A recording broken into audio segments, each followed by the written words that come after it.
J'ai une idée, c'est une mine de ressources pour les personnes enseignantes qui souhaitent introduire les activités et les projets entrepreneuriaux conscients dans leur classe. Mesdames et messieurs, bonjour, je m'appelle Patrick Pierrard et j'ai le bonheur de recevoir aujourd'hui Michel Lucas, qui est professeur agrégé au département de médecine sociale et préventive de la faculté de médecine de l'Université Laval. Bonjour. Bonjour Michel. Bonjour. Merci d'être avec nous aujourd'hui. On va parler un peu d'eau. Un peu. Oui, un peu. Un peu beaucoup. Un peu beaucoup, voilà. Je commencerai avec une question, un slogan, aimer, penser, agir l'eau. Est-ce que c'est un slogan qui te dit quelque chose? Je pense à quelque chose qu'on a mis sur la place publique il y a quelques années qui représentait les valeurs finalement qu'on avait et qu'on a toujours pour viser haut, viser E-Z-E-A-U, donc il faut bien le prononcer. Et la meilleure illustration de ce slogan, je dirais, c'est une petite histoire qu'on utilisait dans nos présentations quand on parlait de Viséo, du Petit Prince. En fait, le Petit Prince rencontre un marchand de pilules spécialisées. Et puis, le marchand lui dit, écoute, il dit, prends ça. Il dit, tu n'auras plus besoin de boire. En fait, tu économises du temps.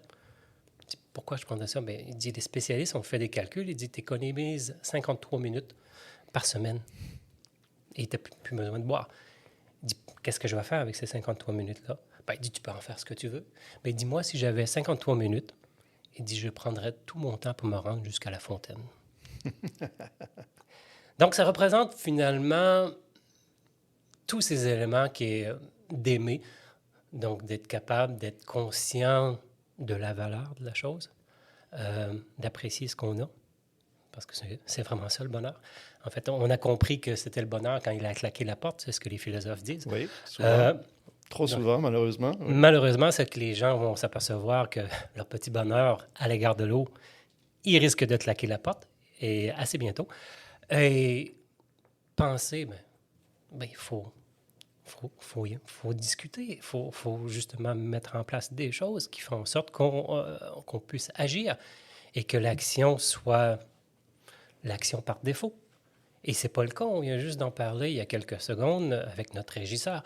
C'est que l'accès à l'eau potable, c'est pas le choix par défaut. Les fontaines sont souvent cachées, sont souvent désuètes, affreuses. Et malheureusement, quand on n'a pas justement de bouteilles à usage multiple qu'on peut remplir, on est contraint finalement dans notre pays où on a quand même beaucoup d'eau d'acheter quelque chose qui est souvent de l'eau embouteillée. Oui. Et qu'on va payer 3000 fois son prix. Clairement, on va y revenir, ça. Mais justement, dans ce que tu viens de dire, au Canada, on a souvent l'impression que l'eau est une matière inépuisable. Hein? On dit qu'on a plein de lacs, on a le fleuve Saint-Laurent, hein? On a les grands lacs, en tout cas, de l'eau en veux-tu, en voilà. Est-ce que c'est vraiment une matière inépuisable? Il y a eu un rapport en 2019 qui disait que c'est une illusion et qu'il fallait faire attention pour deux raisons majeures. De un, la planète évolue très rapidement avec les changements climatiques et la politique, elle, ne change très peu à l'égard de l'eau. Donc, on a des politiques qui sont désuètes et on a un environnement qui change énormément. Je m'explique. Prenez par exemple, si on a plusieurs feux de forêt au Canada dans une année, si on a une chaleur accablante, une croissance d'algues dans les eaux, moins de pluie, on risque d'avoir des petits problèmes d'eau. Et ça va arriver plus régulièrement. Dans certains endroits, il y a des endroits qui vont être plus favorisés que d'autres. Il y en a d'autres qui vont, bien sûr, y goûter un peu plus. C'est ça, notre pays est grand, mais il n'empêche que ces phénomènes dont tu parles, ils se sont déjà montrés, les feux de forêt, etc., les sécheresses, on en sort de plus en plus régulièrement, pour ne pas dire chaque année, maintenant. Moins de précipitations l'hiver, etc. Donc, tout ça a un impact vraiment sur la disponibilité de l'eau. Oui, puis moi, j'ai la chance et le malheur à la fois d'être un pêcheur de saumon, parce que je suis d'origine gaspésienne, donc je retourne à mes rivières natales à tous les années. Puis à chaque année, on doit devancer finalement notre période de pêche parce qu'on pêche sur des petites rivières et puis on se retrouve avec finalement des petits ruisseaux. Donc c'est impossible et c'est pas très intéressant d'aller accabler un beau spécimen comme le saumon dans des conditions qui sont aussi difficiles Pour le saumon. pour lui. Oui. Et puis, by the way, nous, en fait, les règlements ont changé, c'est qu'on n'est plus capable de les garder. Et de toute façon, on y va juste pour le plaisir d'être sur le bord de la rivière quand il y a de l'eau. C'est ça, c'est que dans le fond, on prend déjà conscience de visu des problèmes qu'on rencontre, dans le fond. Oui, c'est David Suzuki qui est un grand Canadien qui disait que justement la pêche permet aux gens d'être en contact avec la nature. Donc ça revient à ce qu'on disait tantôt. Aimer, ben, c'est être en contact. Hein? Et ce contact-là ne se passe pas en regardant la télévision. Hein? Ça se passe vraiment quand vous êtes dans la nature et puis que d'année en année, ben, vous constatez que ben, ça change. Hein? Absolument, absolument. Ça pourrait être un premier conseil qu'on donnerait à nos auditeurs, auditrices, aller faire un tour dans la nature. Oui, effectivement. Allez-y souvent, c'est une prescription. Oui, c'est ça, exactement. C'est bon pour tout. Oui, mais je pense qu'il y a un domaine médical qui se développe de plus en plus où justement on prescrit ce genre de choses. Oui, oui, c'est vrai. J'ai entendu parler de ça, en effet. C'est vraiment intéressant parce que, bon, dans notre pays, de l'eau, on en consomme, hein? On en consomme, on en reconsomme, on en surconsomme. On en gaspille beaucoup. On en gaspille énormément, oui. Comment on prend conscience de notre surconsommation en eau? Ben, je pense qu'il faut remettre les pendules à l'heure. C'est souvent la bonne chose à faire. Donc, de faire des examens d'habilité ou de compétences. Il y a un exemple que j'aime beaucoup, c'est qu'il y a quelques années, en Afrique du Sud, ils avaient un problème avec leur approvisionnement en eau. Et rendu à une certaine date, ben, ils seraient arrivés à ce qu'ils appelaient le Day Zero, où justement les réserves seraient à sec et il faudrait en fait avoir des consommations qui soient très faibles, c'est-à-dire 25 litres par personne par jour. Le minimum pour assurer le bien-être d'un individu, c'est 50 litres. Ils se sont rendus jusqu'aux 50 litres, mais il y a un journaliste qui a fait l'exercice du fameux 25 litres par jour au Canada pour lui et sa femme et son enfant, donc 75 litres par jour. Et c'est très, très difficile. Donc, les gens ne sont pas conscients. L'adolescent qui milite pour le véganisme, pour sauver la planète, mais qui va prendre une douche de 5 minutes, ben, une douche de 5 minutes, là, c'est 75 litres d'eau. Ben oui. Combien on consomme d'eau chaque jour à peu près? Ça varie. En Amérique du Nord, je pense qu'on peut tourner aux alentours de 300 à 600, tout dépendant de où on est. 300 à 600 litres par jour? Par le jour. Par individu? Par individu. Donc, tu sais, le lavage... le gazon. Douches, tous les trucs qu'on utilise, donc faire couler l'eau pour rien. Donc, on n'est pas conscient, malheureusement, de tout ça. En Europe, ils sont beaucoup plus conscients parce qu'ils ont des conséquences importantes, c'est-à-dire que l'eau qu'ils utilisent, ils la payent. Et l'eau qu'ils consomment, ils doivent la payer aussi à prix très élevé, tout à fait. De plus en plus élevé. Parce qu'en effet, ici, on ne paye pas l'eau. Disons, on paye une redevance globale, mais on ne paye pas la consommation. Non, effectivement. C'est inclus dans le prix total, je dirais. Et les gens ne sont pas conscients de tout ça. Exactement.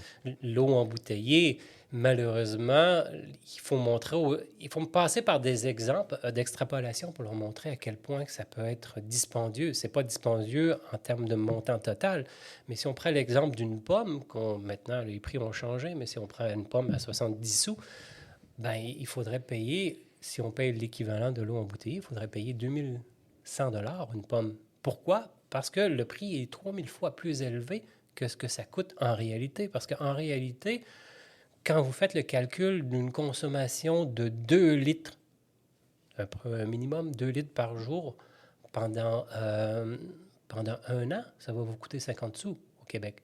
Mais si vous l'achetez, cette eau embouteillée à 2 $ le litre, donc 4 $ par jour, fois 365, ça vous fait 1500 $. Mm-hmm.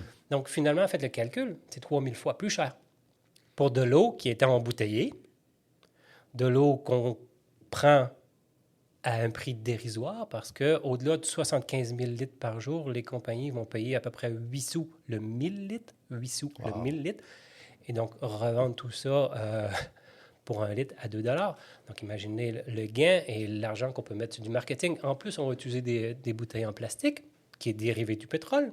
On va prendre un camion qui va utiliser du pétrole, qui va utiliser des routes, qui Quand va c'est être quand c'est pas transporté. un avion, Quand c'est pas un qui avion. amène l'eau d'ailleurs. Oui, c'est ça, on peut les nommer, mais tu sais, il y a des eaux qui viennent d'îles paradisiaques. Ben oui. Puis souvent, on va nous mettre une image sur ces bouteilles d'eau qui sont des montagnes, c'est pur. L'illusion la plus importante qu'on a vue dans le domaine de l'eau, c'était une bouteille qui s'appelle Cloud Juice, donc le jus des nuages. Puis la publicité disait qu'on avait 4800 gouttes de pluie dans cette bouteille d'eau. Donc ça vous montre à quel point le progrès progresse. Là, tu sais. C'est connu depuis longtemps. Même les grandes compagnies de produits comme les boissons sucrées l'ont dit au point de départ, quand ils allaient s'attarder justement à défaire l'eau. Son usage allait être relié finalement au lavage de la lessive. Et maintenant, bien sûr, ils capitalisent beaucoup plus sur l'utilisation de l'eau et la marchandisation de l'eau. Ouais. Et la petite histoire du prince de Saint-Exupéry, ben, c'est à l'égard de la marchandisation. En fait, ça a été reconnu il y a quelques années, en fait, à cause de cette fameuse école d'économie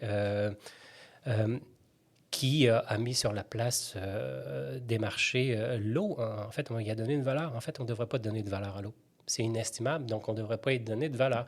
Et l'eau, sans eau, il n'y a pas de vie. Et d'ailleurs, la vie est apparue sur la planète grâce à l'eau, parce que les premières vies sont apparues dans les proto-océans.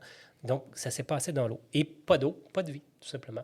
Et Hubert Reeves, qui est décédé il n'y a pas très longtemps, disait qu'à l'échelle cosmologique, l'eau liquide, c'est plus rare que l'or. Ah. Quand on parle d'or, les gens ont les yeux qui brillent. Oui. Mais quand on parle d'eau, ben, produit banal. Exactement. Alors que c'est vital.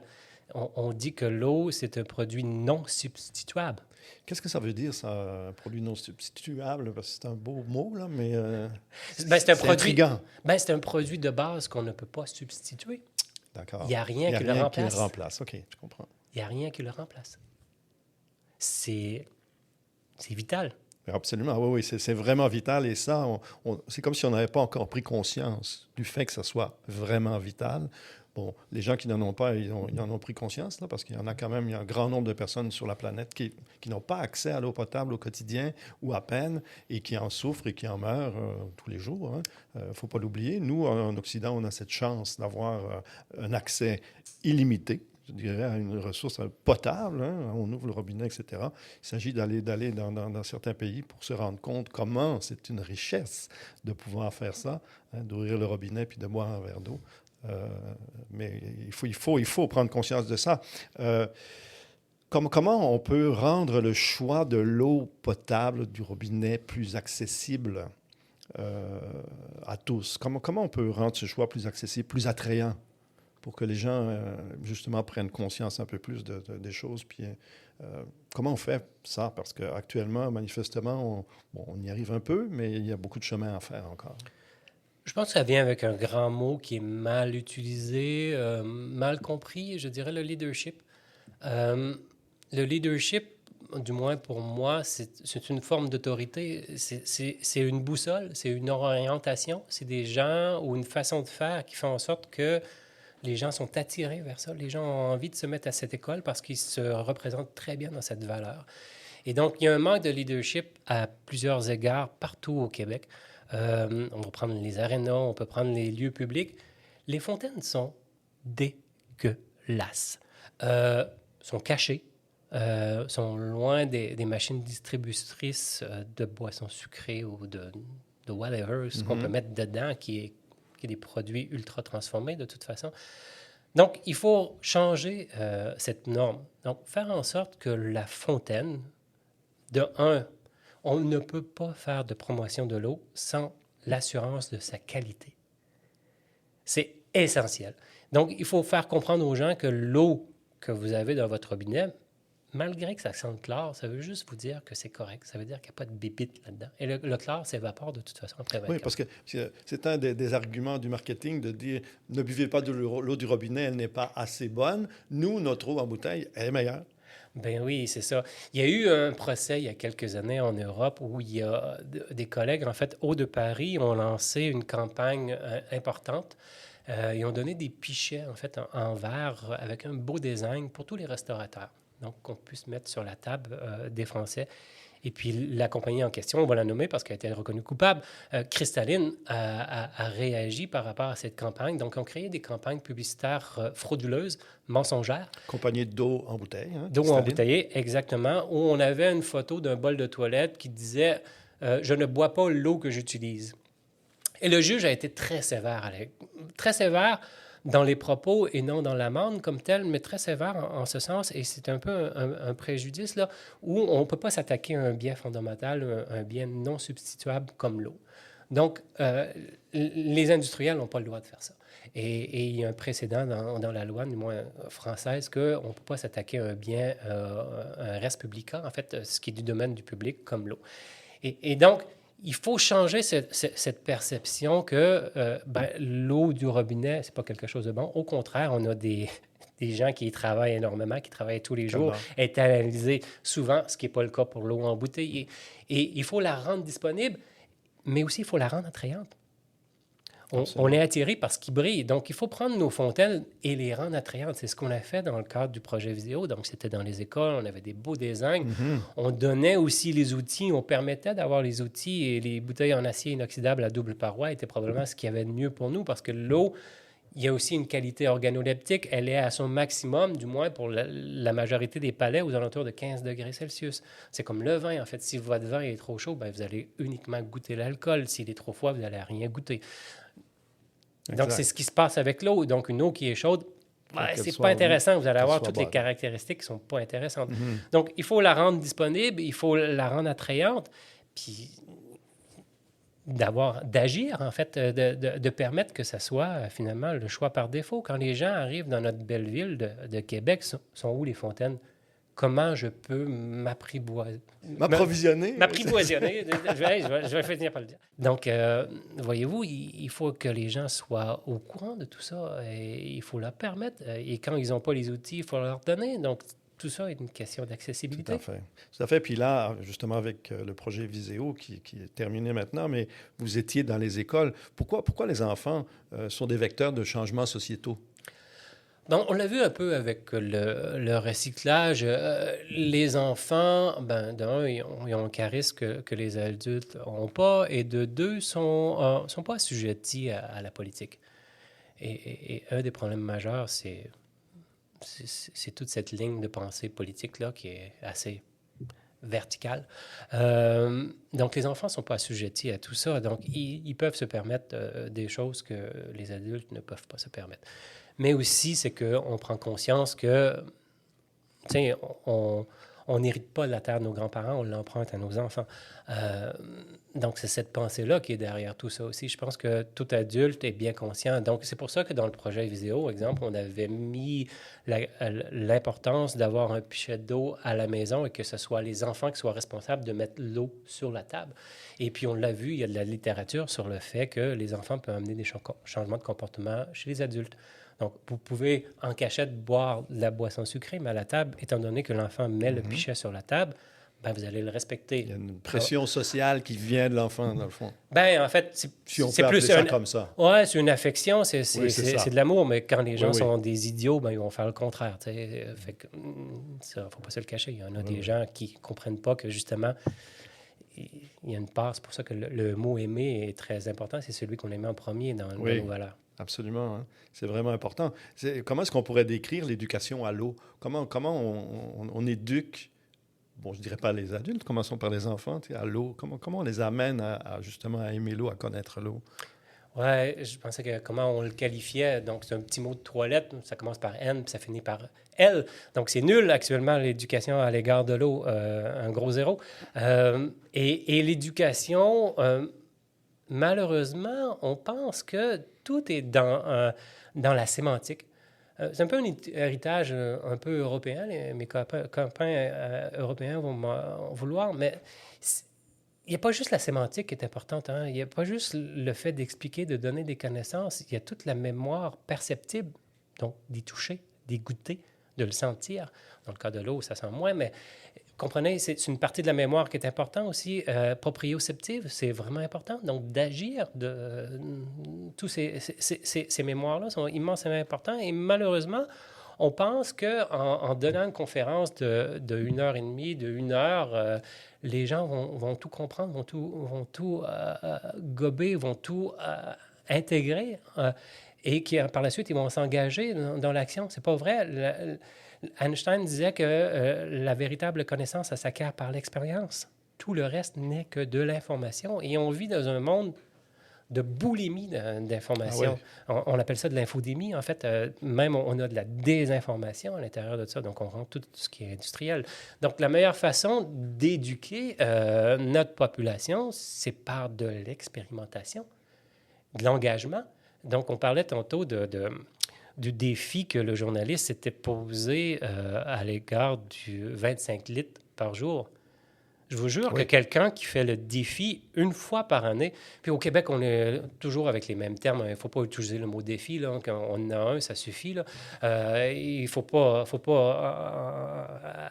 utiliser toujours les mêmes termes. Donc, d'avoir cet élément-là, de le pratiquer, de l'essayer, du moins. Le vivre vraiment dans sa propre vie, hein, avec toutes les conséquences que ça a. Parce que, comme on dit depuis tout à l'heure, chaque fois, tous nos gestes qui ont rapport à l'eau sont des gestes purement machinaux, mécaniques. Hein. On ouvre, on tourne. Oui, c'est ça, totalement inconscient. Et là, prendre conscience, dans le fond, ça se fait par l'expérience, ça se fait par la coupure du robinet, si on peut dire. Hein. Et justement, se retrouver devant un petit seau de 25 litres, là, c'est pas grand-chose. Hein.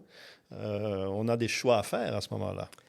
Oui, c'est parce qu'il y a des conséquences. Et malheureusement, les conséquences, on ne les a pas encore actuellement parce qu'on est riche de cette eau.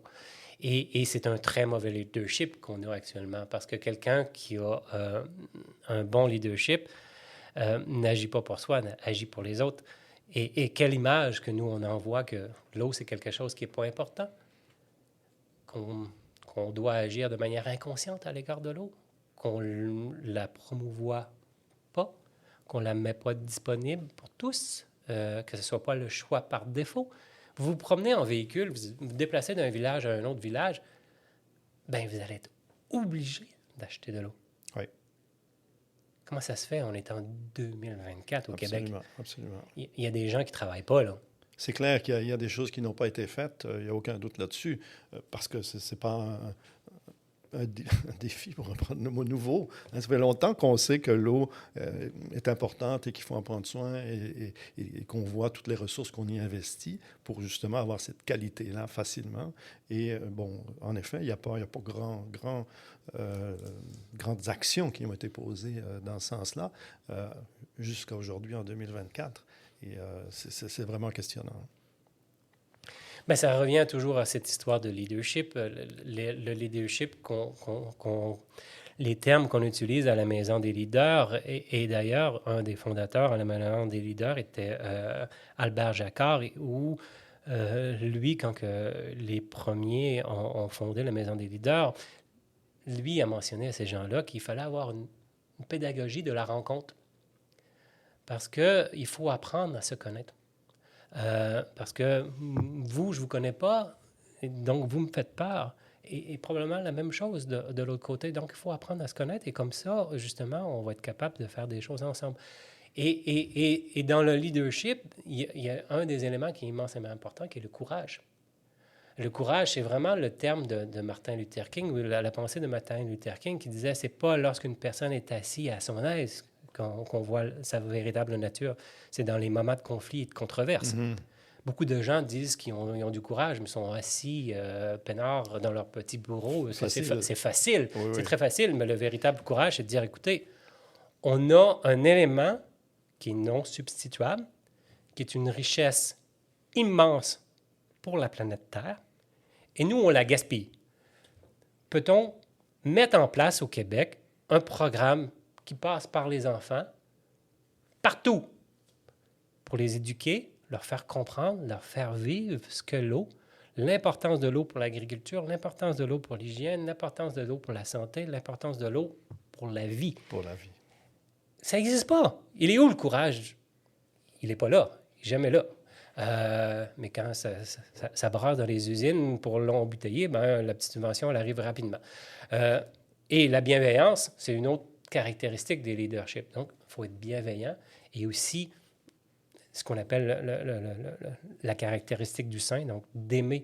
Et vous savez, c'est un malheur, je pense, un peu au Québec, de croire que pour être aimé, il faut être aimable. Et la nature, et même des grands penseurs, je dirais, le mentionnent, vous n'avez pas besoin d'être aimable pour être aimé. Vous êtes aimé de toute façon parce que vous êtes finalement un miracle, vous êtes quelque chose qui est aimable de toutes les façons. Donc, il faut arrêter de croire qu'il faut être aimable pour être aimé. Donc, il faut juste peut-être apprendre à se connaître, puis aller de l'avant avec un peu de courage et de la bienveillance, puis après ça, développer des choses et agir. Malheureusement, on ne le fait pas. On vit dans une société où il y a un problème qui est plus du niveau psychologique, cette peur du rejet social. C'est une des grandes peurs, en fait, des humains. S'il y a quelque chose que vous devez leur faire subir qui leur fait peur, et le cerveau interprète toujours ce risque, c'est la peur du rejet social. Ça vient de loin, ça. Ça vient de très loin. C'était encouragé aussi par l'histoire de la religion, et on revient à cette histoire que vous n'avez pas obligé d'être aimable pour être aimé. Et c'est ça, parce que moi, on parle de leader, ça m'amène peut-être à une dernière question. Ah, c'est quoi être un leader? On l'a touché un petit peu. Comment on développe l'esprit critique aussi? Parce que là, derrière tout ça, il y a beaucoup de sens critique qui se perd peut-être, en tout cas qu'on aurait intérêt à développer chez les jeunes, encore une fois, hein, ce leadership puis cet esprit critique. On touche à ça à l'école. L'esprit critique, ça fait partie des choses auxquelles on touche. Mais comment on fait ça? Comment on pourrait faire ça? Ben, l'esprit critique, quand on regarde l'histoire, c'est que l'histoire est souvent comptée par le vainqueur. Donc, l'esprit critique, toujours, il n'est pas tout. Pour moi, l'esprit critique, il n'est pas là. L'esprit critique, c'est quand tu prends en considération les deux côtés de la médaille et que tu prends le temps, justement, d'écouter, d'être en interrelation. Donc, ça fait partie de belles caractéristiques du leader. Donc, on parlait tantôt de l'appel du saint, donc d'être capable d'aimer, d'être bienveillant, d'avoir le courage. Courage, des fois, ça veut juste dire, ben, écoute donc pour de vrai. Oui, tout à fait. Prends une pause, écoute ce que l'autre a à dire. Peut-être qu'il n'a pas la même pensée que toi, peut-être qu'il n'agit pas de la même manière que toi. Il a ses motivations, il a son histoire qui est différente de la tienne. Et qui vaut la peine d'être entendu et éventuellement d'être intégré à la nôtre. Ben, c'est une recherche énorme. Exact. Parce que si on pensait tous de la même manière, ben, on sait ce qui arrive. Il ne faut pas les nommer. Il y en a plein dans l'histoire. Et c'est malheureux. Absolument, absolument. Justement, peut-être en terminant, Michel, une dernière question. On est en plein dedans. Là. Est-ce qu'on peut changer le monde? Est-ce qu'on doit changer le monde? En fait, la seule chose qu'on doit changer, c'est nous. Parce que changer le monde, c'est très difficile, mais la chose qu'on peut changer, c'est nous. Et justement, d'être capable de se changer soi-même, en étant justement ce leader, d'avoir cette autorité. Comme je disais tantôt, l'autorité, c'est vraiment une boussole, une orientation des valeurs qu'on incarne pour lesquelles les autres veulent se mettre à notre suite. Donc, quand vous avez quelqu'un comme ça en face de vous, ben, vous prenez 2 secondes et vous regardez, vous dites « Ouais, ça vaut la peine ce qu'il vient de me dire » ou « Ça vaut la peine cette personne-là, ce qu'il fait. » Et donc, on peut s'y rapprocher, justement, et c'est la seule façon que vous pouvez changer, je dirais. Changer pour vouloir changer, c'est imposer. Donc, ça ne marche pas. Et de toute façon, en psychiatrie, c'est quelque chose qu'on connaît. Quand on met des interdits, ben, les gens n'aiment pas les interdits, ils vont faire le contraire. Donc, il vaut mieux être une autorité, finalement, d'avoir cette belle qualité, je dirais, de leader. Tout à fait, tout à fait. Hein. C'est que le manque des leaders est criant et donc on a intérêt à ce que les jeunes prennent la pôle, deviennent justement ces leaders de demain qui vont nous aider à avancer, à aller plus loin, puis à régler des dossiers comme celui-là, qui est un dossier assez simple finalement. Ben, en fait, ce qu'on dit, c'est que le rôle d'une étincelle, c'est de briller. Hein. Donc, je pense que les jeunes générations doivent prendre en considération un élément aussi simple que ça. Et même, il y a des exemples dans la nature. J'aime beaucoup le biomimétisme. dans les forêts de mangrove, donc c'est des forêts qui sont sur le bord de l'eau, il y a une luciole, en fait, que quand elle brille, ben, elle attire les autres et leur chance faut pas se tromper, là, de se reproduire est beaucoup plus grande et que s'ils sont tout seuls. Donc, attirer la lumière pour attirer la lumière, donc ça fait en sorte que votre survie est beaucoup plus grande. Donc, c'est pour ça qu'on disait tantôt que c'est important de briller, d'être une étincelle. Et c'est comme ça qu'on va y arriver. On va attirer les gens vers ça. Donc, pour l'eau, c'est la même chose. Il faut juste faire en sorte qu'elle brille. Voilà une très belle conclusion. Merci beaucoup, Michel. Donc, je vous rappelle que je recevais Michel Lucas, professeur titulaire au département de médecine sociale et préventive de la Faculté de médecine de l'Université Laval. Merci beaucoup, Michel. Merci à vous. Bonne journée. L'eau potable est une ressource essentielle, mais épuisable même chez nous, au Canada. Pour la préserver, qu'est-ce que tu pourrais faire?